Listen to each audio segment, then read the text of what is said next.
Hey, this is Steve Halleck of TikToking. I'm going to do another review video for you guys. If you like these, please hit subscribe. Please feel free to comment on these pages. I'm always happy to answer questions and love talking watches.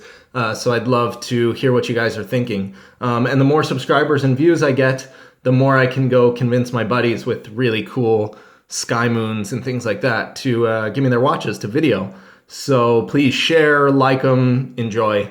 And without further ado, here is a Patek Philippe 3970 Perpetual Calendar Chronograph. This particular one is a second series with large hallmarks, which makes it a very rare version. But we'll get into all that in a minute. The first thing you see, whether you know watches or not, is it's just a super beautiful watch. This is kind of what a complicated watch is supposed to look like. And just almost anybody's version of a beautiful watch looks something like this. You've got a pretty classic layout, which is your day of the week and month in windows there. And then you've got the day, or the date, sorry, around here. And your chronograph minute hand, along with the leap year indicator there, seconds, and this is a 24-hour counter.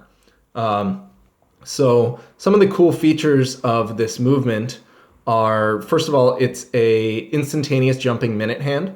So if you guys see my 1815 chronograph Longa review, you'll see also an instantaneous jumping minute hand. It's really the mark of a very high-end chronograph. And what that means is that as the chronograph runs, the chronograph minute hand doesn't just sort of move a little bit as it's going. It jumps to the next minute all at once, which really makes it a lot nicer to tell time on the chronograph hand. You've also got your moon phase down there. Patek makes just a beautiful moon phase with the gold moon and the gold stars. And fairly unique to this watch, because I've had a bunch of perpetual calendars.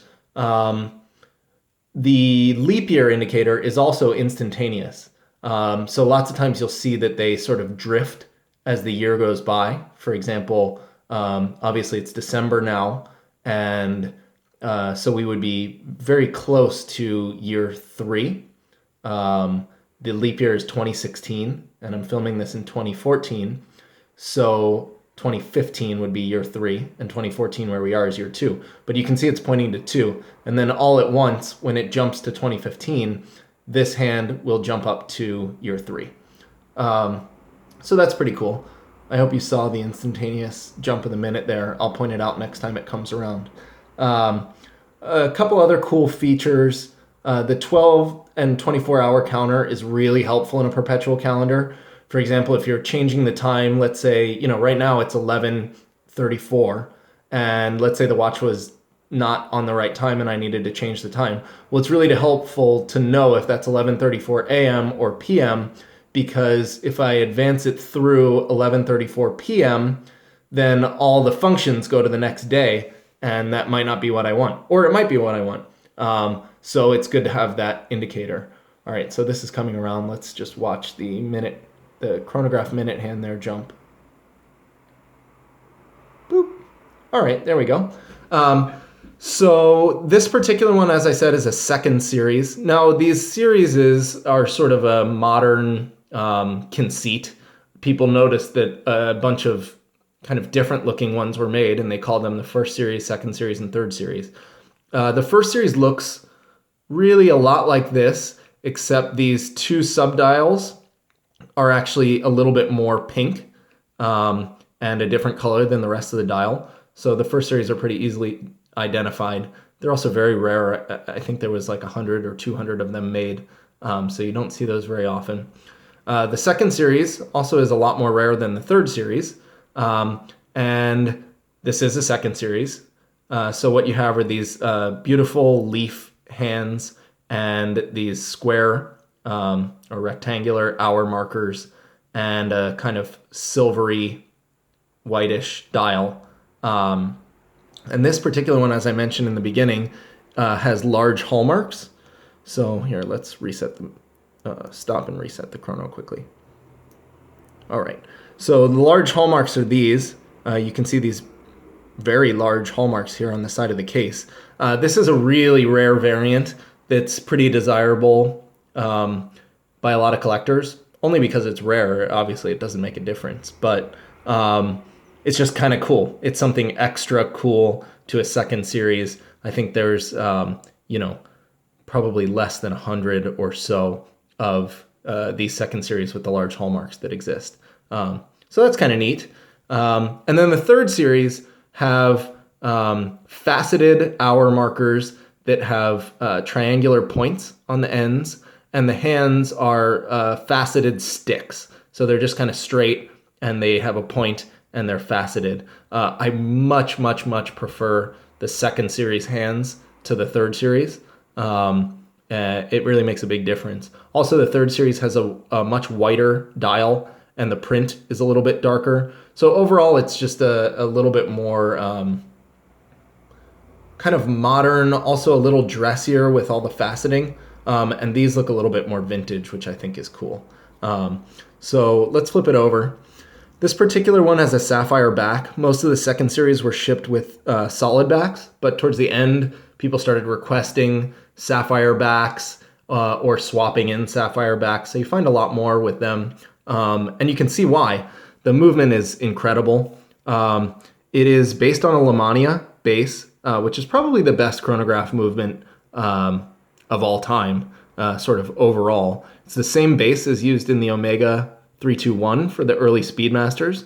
But Patek has obviously done quite a lot of modification and an insane amount of finishing to that base caliber, which gives you sort of really one of the better looking movements that you can find.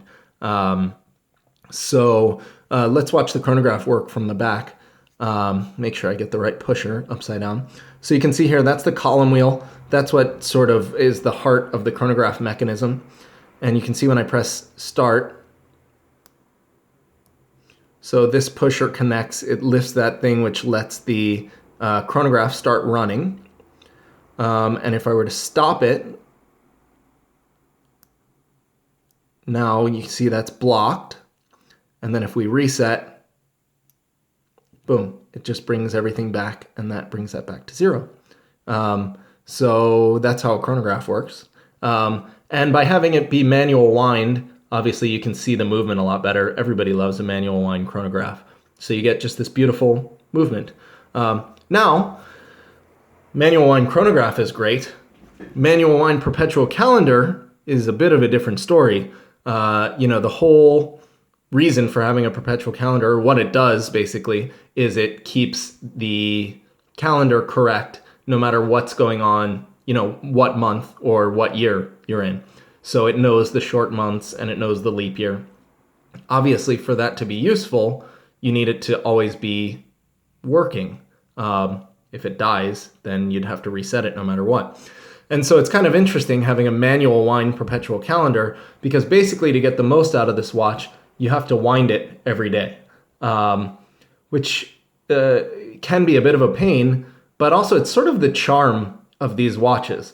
They're a little bit high maintenance. Like, you have to give them 20 seconds of attention every single day. And it gives the watch a little bit of life. And really, you have to have kind of a special connection with the watch. I really love that about these. But if you want it just as one watch of a bunch of them, and it's mostly going to sit in a safe, then you're really never going to get the use out of the perpetual calendar, because it'll pretty much never be on the right day. Now, it is very easy to adjust it to the right day if it does die. This pusher will just advance by 1 day. So let's say it just died for a week or something. You just hit that pusher 7 times. If it's more like 2 days, I find it easier to just advance through 2 days worth of time to the right time. And if it's been a long time, you have a pusher for the month. So you can go by month increments. Also, obviously, there's a pusher for the moon phase. And that's basically it. Now, In my opinion, this is, as I said, one of the best values on the watch market compared to really any other Patek Philippe. I mean, it's insane how cheap these are compared to other complicated Pateks. And I think one of the reasons is that it's 36 millimeters, and people see that on paper and they think, wow, that's just too small a watch, or that's a lady's watch by today's standards. Now, what they don't realize is the case is actually pretty thick, and the lugs come out pretty far. And so if you see it on the wrist, it actually doesn't wear like a small watch. It's obviously not a huge watch, but it doesn't wear small. And I've had 36 millimeter watches that seem too small. I've even had 38s that seem too small. But this, if you look at it on the wrist, it's just a beautiful watch. It doesn't look too small. It doesn't look out of proportion.